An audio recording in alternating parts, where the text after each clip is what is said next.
distance ce combattant de la liberté dont le visage, dont le combat, dont les paroles nous inspirent encore aujourd'hui, en Afghanistan, mais aussi ici à Paris.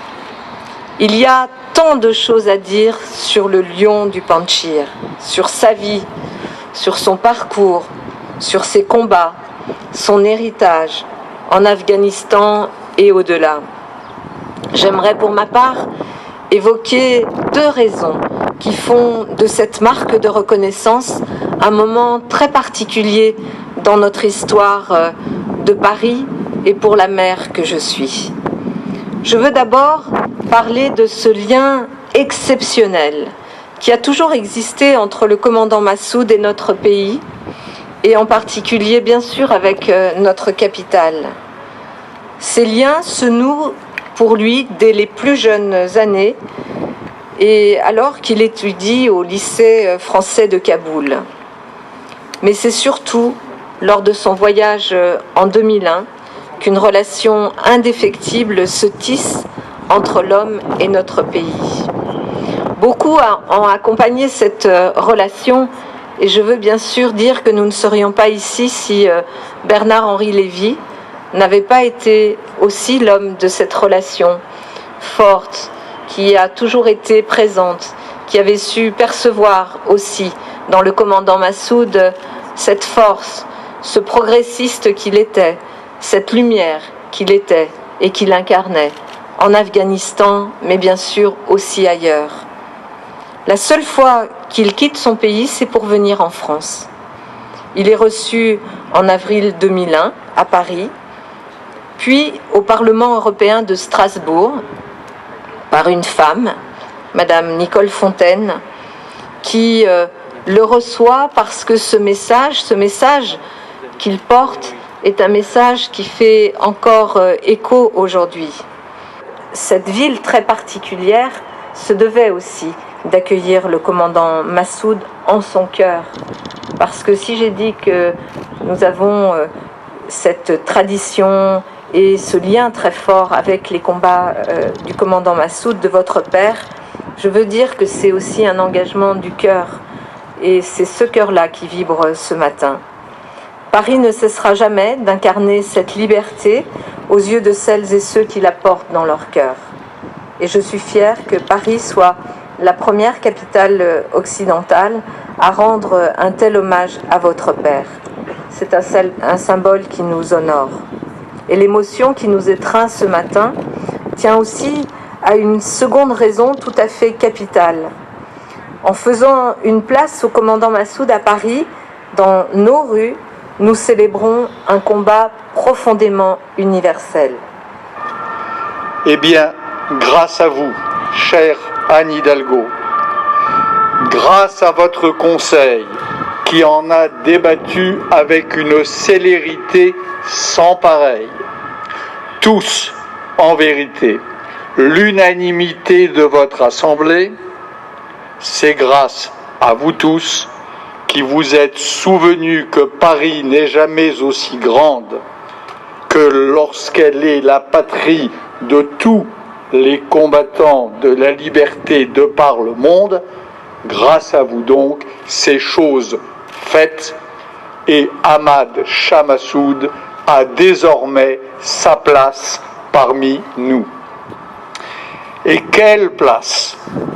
En bas de la plus belle avenue du monde, parce qu'elle est, pour la France, celle de la victoire et de la liberté, à l'ombre de 3 figures tutélaires dont je sais que Ahmad Shah Massoud les admirait et auprès desquelles sa mémoire va, pour ainsi dire, reposer. Il y a ici le général de Gaulle, dont le commandant Massoud, la première fois que je le vis, lisait les mémoires de guerre et les mémoires d'espoir. Il y a ici Churchill, un autre lion, tout près de l'avenue qui porte son nom et qui n'avait à promettre à son peuple que du sang, des larmes et la liberté. Finally, I would like to thank all the people of France for bestowing this great honor for the people of Afghanistan. And also I'd like to thank everyone who joined us today, which I'd like to say it in Farsi as well, that تشکری میکنم از تک تک خواهرای عزیز ما، برادرای عزیز ما که امروز به جمع ما پیوستن، از راه دور آمدن و با مشکلات کرونا و جنجالایی که کرونا و قرنطین داشته امروز به جمع ما پیوستن. از تک تک شما قدردانی میکنم، سپاسگزاری میکنم. امروز روز شماست، امروز روز مردم افغانستان است، امروز روز ملت افغانستان است و امروز اصلا به شما تعلق داره و من به نیابت از شما به زبان شیوا و زیبای پارسی از دولت فرانسه، از ملت فرانسه، از شهردار محترمشان خانم ایگالدو و از دوست عزیز ما برنارد تشکری میکنم. ویوا لا فرانس، مرسی لا فرانس، مرسی پاریس، مرسی mes amis.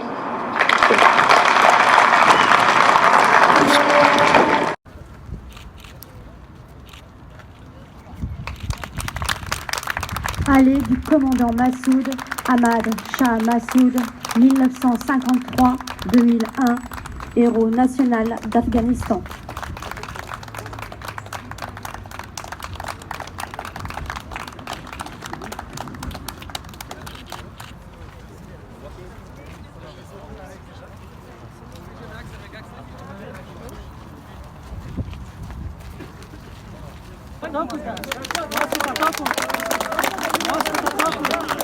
And this is just maybe just a very small group of people that they could attend. There are many of them that they could not come because of the COVID restriction. But they are today here to stand with France. To stand with you. That Ahmad Shah Massoud is a symbol of unity. Pour les gens derrière, pour les gens derrière. A symbol of peace, a symbol of mankind. And we want to stand with Paris for now and forever. And I thank you very much for what have you done for us, for all these people, and for the people of Afghanistan. بازم تشکری میکنم از تک تک شما، از خرد کلان، پیر و جوان و مخصوصا کودکان عزیزی که آمدن. خدا خیرتان بده و راه ادامه میدیم. ما میخوایم با شما ببینیم، و راهتان ادامه میدیم. چه در داخل افغانستان باشیم، چه در بیرون افغانستان، در هر شرایطی راه احمد شاه مسعود مرده نمیشه. راه او انشالله ادامه داره وطن داره. سلامت و بخیر باشید. زنده باد افغانستان، زنده باد فرانسه. بسم الله الرحمن الرحیم. خواهران و برادرای عزیز، همه خوش آمدید. بسیار خوشحال هستم که شما را می‌بینم و در این روز خوشی همراه شما، همراه احمد جان مسعود یک جای شرکت میکنیم. همین خوشی و زمینش وقتی مساعد شده که خانم ایدالگو شهردار پاریس، آقای برنارد لیوی که بسیار دوست نزدیک عامر صاحب شریف بودند، اینا زمینه را مساعد ساختن با محترمشان و دیگه همکارا تا از آرا کیلومتر دورتر از خاک افغانستان قهرمان ملی کشور نامش برای همیشه در این شهری که سمبل آزادی است، سمبل انسانیت است و ارزش‌های انسانی است و سمبل استقلال است. در این شهر نامش برای همیشه در زیباترین نقطه از این شهر، در نزدیکی قهرمانای خودشان و قهرمانای وسط جهان مثل دوگل و چرچل در اینجا این نام پایدار همیشه برای همیشه بماند. همه ما خوش هستیم که در این مراسم خوشی با شما هستیم، اما خصوصا از شما که از بعض از شهرهای دیگه آمدید. از صمیم قلب تشکر میکنم. مدام میر ایدالگو، برنارد لیوی، yourself, all of you, from the bottom of our heart, we are thankful to you for what you have done, and you have made another lasting symbol of connection between both countries, and we are grateful to you, to the mayors, to the council of mayors, and also to the people of Paris. ایران دیگه بخیر هر کس داره طرف کار کنه. درسته؟ بخیر باشید. بخیر باشید. بخیر باشید.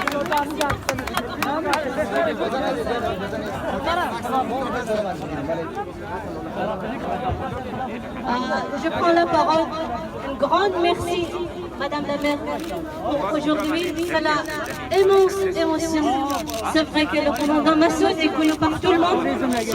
Surtout, on n'oublie pas le français.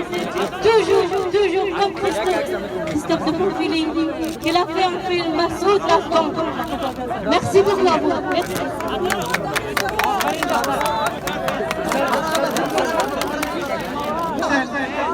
سپاسگزاری بکنم از همه شما خواهران و برادرانی که از نقاط دوردست فرانسه آمدید و در این جشن بزرگ مردم افغانستان شرکت کردید.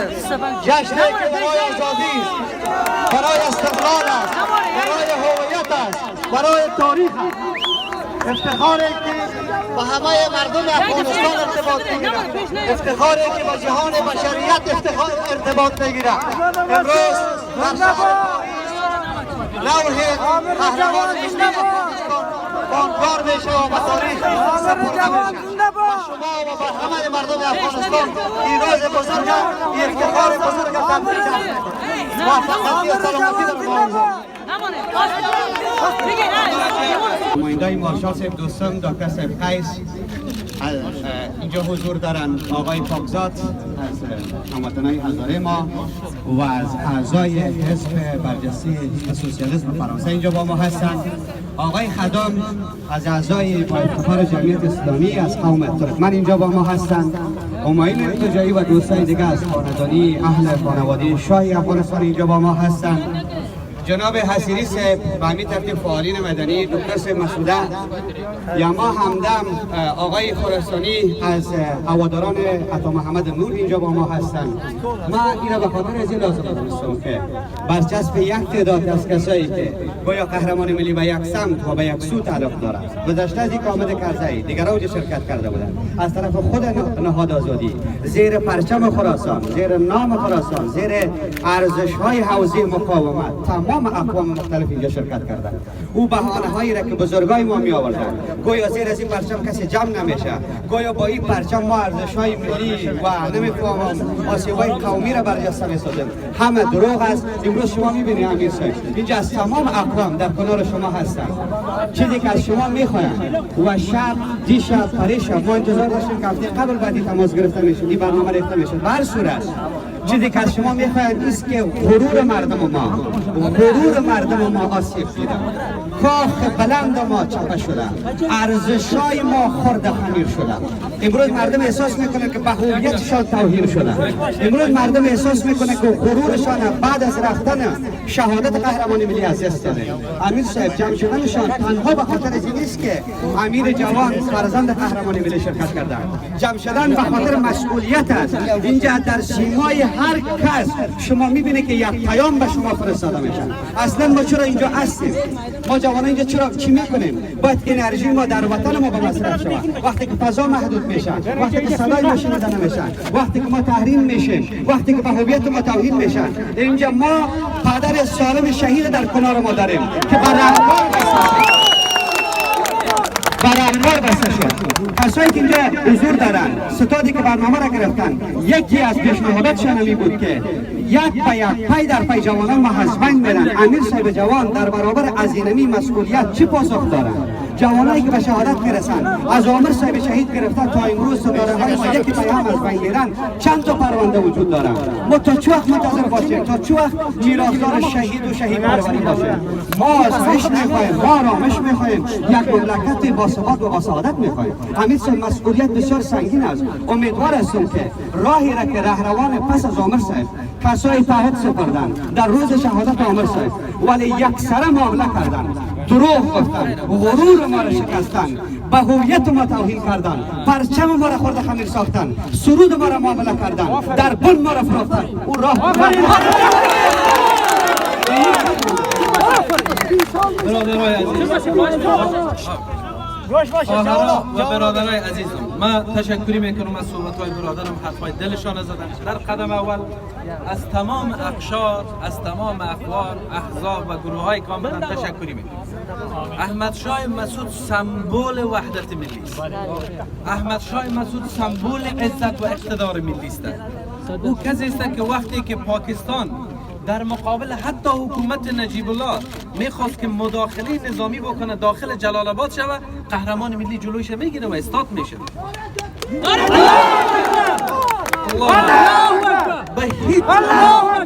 به هیچ عنوان حاضر و این است که در خاک ما و شما حضور بیگانه باشه. او روحیش بود، او اقتدار ملی را داشت و او اتحاد باور داشت و امروز ما و شما راه را امو قسم حرکت میکنیم و امو باور داریم. چند نکته. یک، بسیاری میبینند که در دفتر ما و در کار ما یک دمه را یگان نفر میگفت چرا پکول میپوشی، یگان نفر میگفت چرا دسمال. برای من پکول و دسمال و او پرچم و اون نماد یادآور قهرمانی و عزت و اقتدار احمد. الله اکبر. از وقتی که ما از اقتدار خود فاصله گرفتیم، خداوند جنجال ها را پیشونی ما بود. اما برادرای عزیز، 2 سال قبل، 1.5 سال قبل در حضور امی بزرگان چون زیدیاسه و دوستای دیگر در بالای مرقد قهرمان ملی کشور شهید احمد شاه مسعود رحمت الله علیه بیعت کردیم با مردم، کار خود شروع کردیم و انشالله تا وقتی که زنده استیم اونمو بیرق و اقتدار و عزتتان انشالله بلند نگیم. الله امروز کاری که شما اینجا دیدین یکی از کارهایی است که شروع شده. مسعودا رفت تو ای رهبری والا گوهر، مسعودا رفت تو ای رهبری والا گوهر، خائنان هندر فروشی وطن است باری دیگر،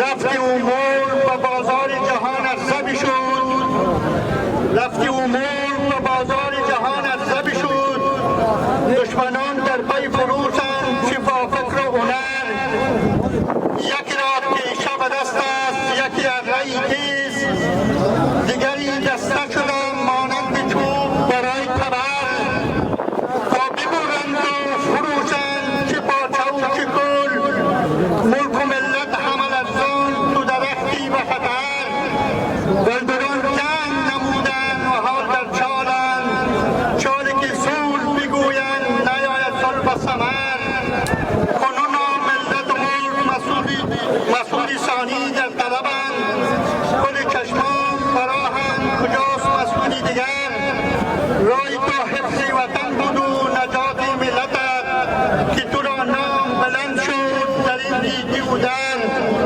آن که پیدوی تو است منتظرم در شب و روز، تا شوند امره ره و رسم یک جا به سفر، رای راست تو چون سفرکش که جوانان شده، همه در حزب جیادند که باز بربندند کمر، چون وطن باری دیگر هرزه به دشمن نشود، دشمنان گم شوند با این همه فتنه و شر، اسیری گفت که ای ملت غم دیده بمور، میرسد نام تو پیش خدا از شام و سحر.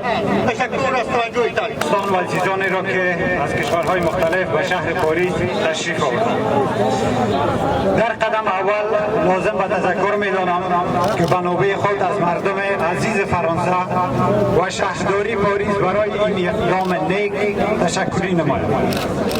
مردم مقاومتگرا و مقاومت دوست کشور فرانسه از گذشته‌های دور در مناسبت خیلی خوب و فرهنگی با مردم افغانستان داشتند.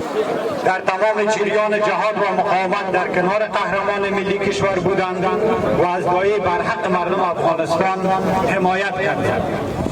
پرسش اینجاست که اگر احمد شاه مسعود زنده می بود، سرنوشت کنونی مردم افغانستان به کجا می کشید؟ دستاورد 20 سال گذشته چی می بود؟ قهرمان ملی موقفش را در وضعیت فعلی کشور چگونه تعریف می کرد؟ برای اینکه توانسته باشیم دروازه را برای پاسخدهی به این چند پرسش باز نماییم بهتر است که حداقل روی دو تا از صفات بزرگ قهرمان ملی کشور تمرکز نماییم و دریابیم که آیا واقعا زمامداران و رهبران فعلی کشور شباهت به احمد شاه مسعود دارند یا خیر. یکی از صفات قهرمان ملی راستی و راستگویی بود. راستگویی به معنای صداقت، به معنی درست بودن، به معنی قول و قرار داشتن، پاک و راست بودن. راستی به معنای دروغ نگفتن، دروغی نبودن. دوم صفت شجاعت. شجاعت به معنی بی‌باک بودن، به معنی عمل کردن و عملگرایی، به معنی ناترس بودن، به معنی مبارزه با باورها و ارزش‌های انسانی. مسعود آنچه را میگفت برای آن مبارزه میکرد و برای آنچه مبارزه میکرد آن را میگفت. در کنار این دو صفت مسعود وطن دوست بود، آزاده بود، مسلمان میانه رو، طرفدار روابط نیک و دوستانه با منطقه و جهان بود. دموکراسی و حقوق زن و بشر را قلباً میخواست که خانم‌ها حق تحصیل داشته باشند و از زیر سلطه جزمگرایی و تاریک‌اندیشی آزاد شوند. افغانستان دعوت فرمان آوردند تا این نوع یادبود را اینجا افتتاح نمایند. امروز کسانی که اینجا حضور آوردند عاشق سر و کله هیچ کسی نیستند. همه اینها آزادی میخواهند، همه این کسانی که اینجا آمدند عدالت میخواهند و همه کسانی که اینجا هستند دنبال ارزش‌های از دست رفته هستند. ما کسانی که امروز اینجا جمع شدیم دلیل حضور ما اینجا به خاطر از اینا بود که بیاییم با احمد مسعود از نزدیک ببینیم. دلیل حضور ما این بود که بیاییم با احمد مسعود حرفهای دل ما رو بگوییم و ازش بخواهیم که برنامه چی است. وقتی میخواهیم در عرصه سیاست کار بگذاریم هدف برنامه چگونه خواهد. آیا مثل کسان دیگری که معامله کردن، خیانت کردن، فروختن مانند اینها خواهد یا اینکه متفاوت عمل خواهد کرد؟ این سوال ما میبود و این پرسش ما از ایشان بود که فرصت مناسب پیدا نشد و مناسب پیدا نشد و ازش پرساندیم. اما در آینده و در برنامه‌های بعدی این پرسش ها را ایشان مطرح خواهیم کرد و یک بار دیگر از همه دوستان و جوانانی که به خاطر ارزش‌هایشان به خاطر عدالت و تأمین عدالت در جامعه مبارزه میکنند کاملا سپاسگزارم. محمد شاه فرید رئیس نهاد آزادی، برادر نهاد عزیز ما دکتر سیدرحمانی و مهمانان عزیز، السلام علیکم و رحمت الله و برکاته. نخست افتخار میکنم که امروز در محفل باشکوه با جمعی از بزرگان دوستان با خاطر یادبود، با خاطر تقدیس از عمر شدید و افتخارشان از طرف شاروانی پاریس گذاشته شده اشتراک میکنیم. و برادرای نهایت عزیز ما که جناب احمد شاه فرید رئیس نهاد آزادی و همراهانشان اظهار امتنان و تشکر میکنیم که در شرایط بسیار حساس عمومی در شرایط کرونایی این محفل باشکوه را تدبیر کردیم. و ضمن از مقامات محترم فرانسه و شاروالی محترم و پارلمان فرانسه اظهار امتنان میکنیم این محفل باشکوه را اجازه دادن و به افتخار عمر صاحب شهید تدبیر گذاشتن. من فکر میکنم وقت بسیار کم از یک خاطره از عمر صاحب شهید، یک خاطره بسیار سیاه که در طول زندگی ماست خدمت شما بیان میکنم و ضمن وقت زیاد برادران نمیگیرم. روزی که عمر صاحب شهید میشد در چای صبح با هم یک جا بودیم. چای صبح بعد از چای صبح یک جا با هم حرکت کردیم. عمر صاحب قرار بود که دشت قلعه برد و ما هم جمعی از امرای میمونا بودیم، یک جا حرکت کردیم و عمر صاحب طرف دفتر انجینر صاحب عارف با خاطر مصاحبه رفتم و من طرف دفتر خودم. همون بود بعد از طرفای ساعت 12 بجه زور بود که شاه عالم خان برای مخابره کرد، گفت خدام صاحب کجاستی؟ من دفتر رسیدم، گفت عاجل خدا برسان که حادثه صورت گرفته. دیگه بعد سراسیمگی من طرف قرارگاه عمر صاحب که قاضی صاحب کبیر بود در خوجا باودین اونجا حرکت کردیم. اونجا چیز نبود، از پهلوی محادثه دفتری که حادثه صورت گرفته بود ما تیر شدیم، متوجه نشدیم. دوباره شاه عالم خان مخابره کرد، گفت که کجا رسیدی؟ گفت ما خود دفتر رفتیم، اجازه ندادن، شرایط بحرانی گپ چی است؟ گفت که عمر صاحب زخمی شده، عاجل خدا در میدان هلیکوپتر در پهلوی دریا برساند. دیگه عاجل خدا رسید پهلوی دریا، هلیکوپتر پرواز کرد طرف کشور همسایه، به خاطر عمر صاحب اینا را انتقال دادن. متاسفانه دیدار عمر صاحب نصیب ما نشد و حادثه سیاهی که بود ما شاهدش بودیم. خداوند عمر صاحب غریق رحمت بکنه، او شاد داشته باشه و امیدوار هستم که عامر مسعود، عامر جوان ما و شما ادامه راه عمر صاحب شهید آن راهی بر افتخار ادامه بده و دوستا و رهروایش هم امیدوار هستم که همون راهی که عمر صاحب به خاطر آزادی و استقلال ادامه میداد راه را ادامه بده. السلام علیکم و رحمت الله و برکاته.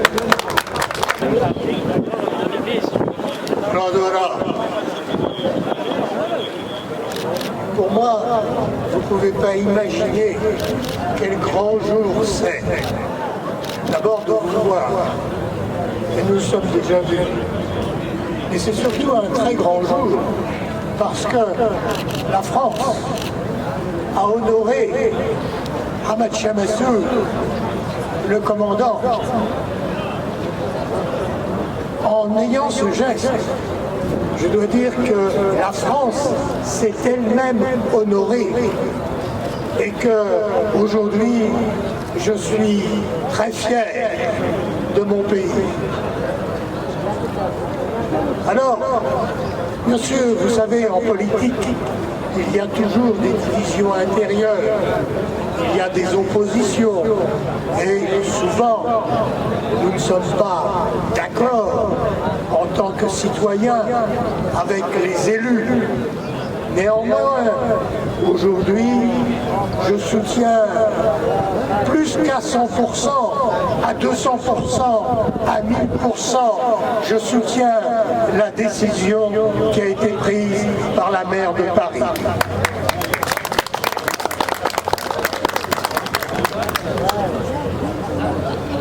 Cet événement ne doit pas nous faire oublier l'essentiel. L'essentiel, c'est qu'il faut que les Français, il faut que les Européens, il faut que le monde comprenne qu'aujourd'hui, vous, le peuple d'Afghanistan, plus particulièrement les hommes et les femmes du Khorasan, vous êtes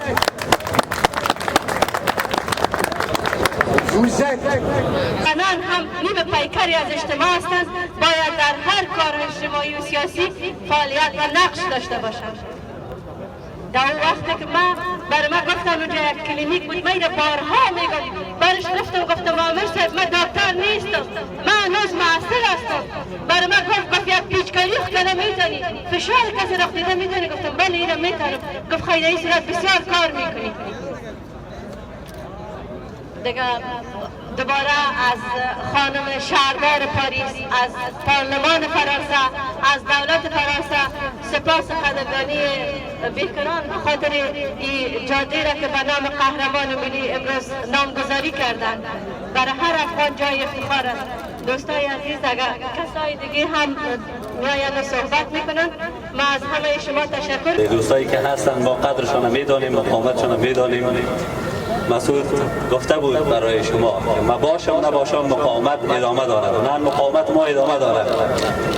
ما به اجازه همه دوستا همی تابلویی که اینجا نوشتیم قرار است که به شهرداری پاریس به عنوان همه افغانستانی ها خراسانی هایی که اینجا تشریف دارند و آمدن و نمایندگی از همه افغانستانی ها بر شهردار تقدیم بکنیم.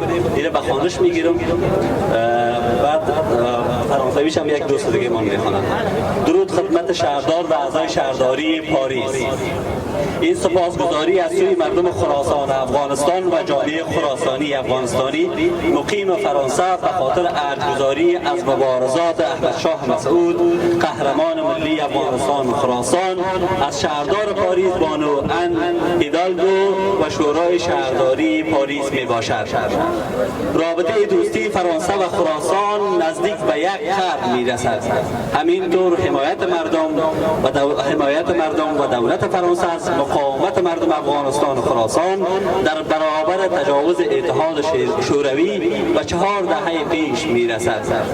و یاد داریم که پزشکان فرانسوی برای مریضان، مجروحان و قربانیان جنگ در پنجشیر، گورستان، تخار، بدخشان، بلخ، کاپیسا، لوگر و آستانهای دیگر دارو می آوردند و اطفال و زنان و مجاهدین را درمان می کردند. بیش از صدها خبرنگار فرانسوی در وضعیت بسیار بحرانی به جبهه مجاهدین در پنجشیر و جبهات دیگر آمدند. جنگ و مبارزه و مقاومت مردم ما را به گوش جهانیان و جامعه بین الملل رساندند. پس از خروج سربازان و قشون سرخ روسی در زمان 1989 بار دیگر خراسان افغانستان مورد تهاجم طالبان ملیشه‌های پاکستانی، القاعده و چندین گروه افراطی و تروریستی دیگر قرار گرفت. این بار طالبان و تروریستان قسمت زیادی از خاک کشور را اشغال کردند، مردم را به قتل عام کردند، به زنان و کودکان تجاوز کردند، زراعت و زمین را آتش زدند، مکاتب، دانشگاه‌ها و سینماها را بستند و برای زنان حق بیرون شدن از خانه را نمی‌دادند. جامعه بین الملل توجهی به مقاومت مردم افغانستان نداشت. در چنین شرایط مقاومت در برابر طالبان بدون حمایت جامعه جهانی به رهبری احمد شاه مسعود قهرمان ملی افغانستان نداشت. در چنین شرایط مقاومت در برابر طالبان بدون حمایت جامعه جهانی به رهبری احمد شاه مسعود شکل گرفت. اما تعداد زیادی از نخبگان و سیاسیون فرانسوی بودند که اهداف شوم تروریسم را درک کردند. اینجا بود به اثر کوشش و همکاری بعضی از نخبگان سیاسی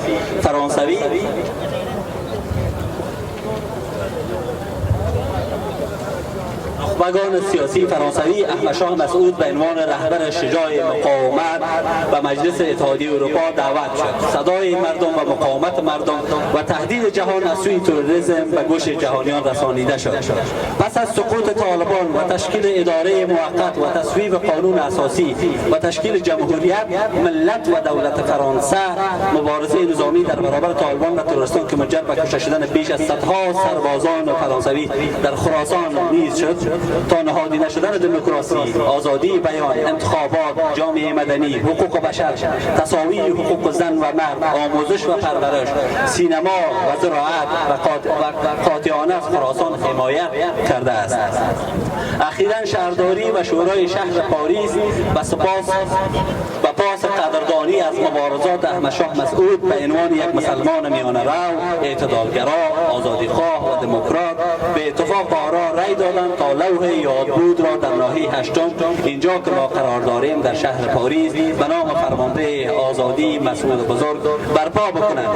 این نشان می‌دهد که ملت فرانسه حافظه تاریخی دارد و فرانسه یک کشور ارزشگرا است و به آزادی و آزادی طلبی در هر گوشه دنیا ارج می‌گذارد. این تصمیم عاقلانه و دلنگرایانه فرانسه پاسخ قاطع و جدی است در برابر کسانی که تلاش دارند تا بین جامعه اروپا و مخصوصا کشور فرانسه و جامعه اسلامی و مسلمانان فاصله ایجاد بکنند.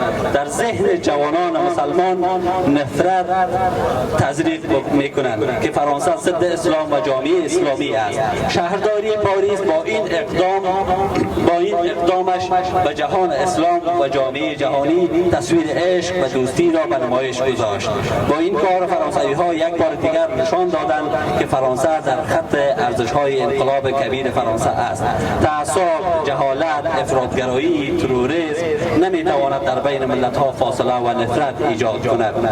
ما جامعه خراسانی افغانستانی مقیم فرانسه و اروپا از تصمیم شهرداری پاریس به خاطر برپایی لوح یادبود و قدردانی از احمد شاه مسعود قهرمان ملی خراسان افغانستان در ناحیه 8 شهر پاریس از صمیم قلب سپاسگزار هستیم. جا دارد تا پیام میلیون ها خراسانی افغانستانی، ده ها میلیون پارسی زبان و مسلمان را از داخل و از سراسر جهان قدردانی و تشکری از ملت و دولت فرانسه کردن را نیز برسانیم. این قدردانی ملت فرانسه از مبارزات احمد شاه مسعود در حافظه تاریخ ما و نسل‌های پس از ما باقی خواهند ماند. فرانسه نهال دوستی بین دو ملت و دو تمدن را پس از تاریک شدن راه ابریشم دوباره تازه و روشن کرد. از طرف جامعه خراسانیان افغانستانی ها مقیم فرانسه و اروپا، نهاد آزادی در فرانسه و اروپا، ممنون از حضور همه دوستان عزیز.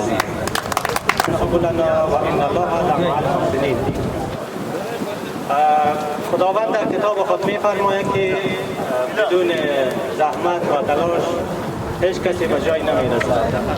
امروز که شما در این محفل اشتراک کردین به خاطر زحمت‌های قهرمان ملی شهید احمد شاه مسعود است.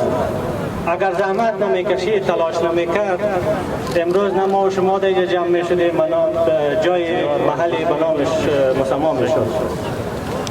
ما تشکر میکنم از جناب رئیس انجمن آزادی پاریس برادر محترم احمد شاه فرید که امین نظم نظامی را که در اینجا ایجاد کرده بود. اگرچه که کمکی گلایه داریم ولی باز هم فرق نمیکنه، مسائل کرونایی هست.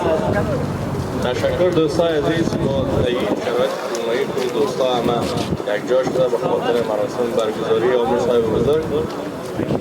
ما از دوستا بسیار تشکر میکنیم و از اینکه ما رو بسیار زیاد میزبانی کردن.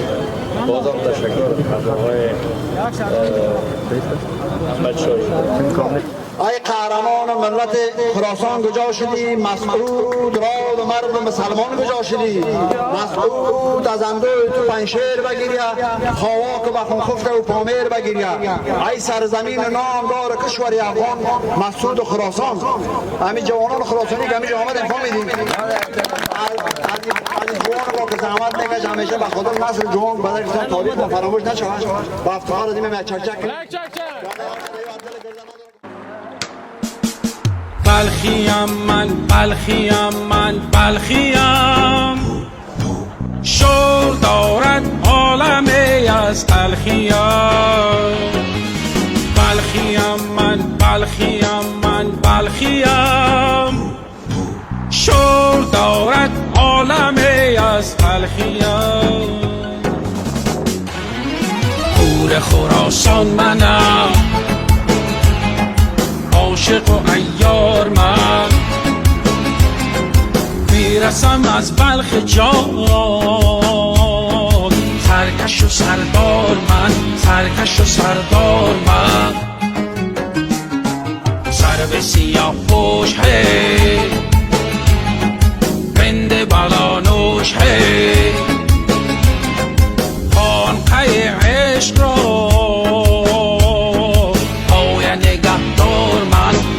نگهدار من.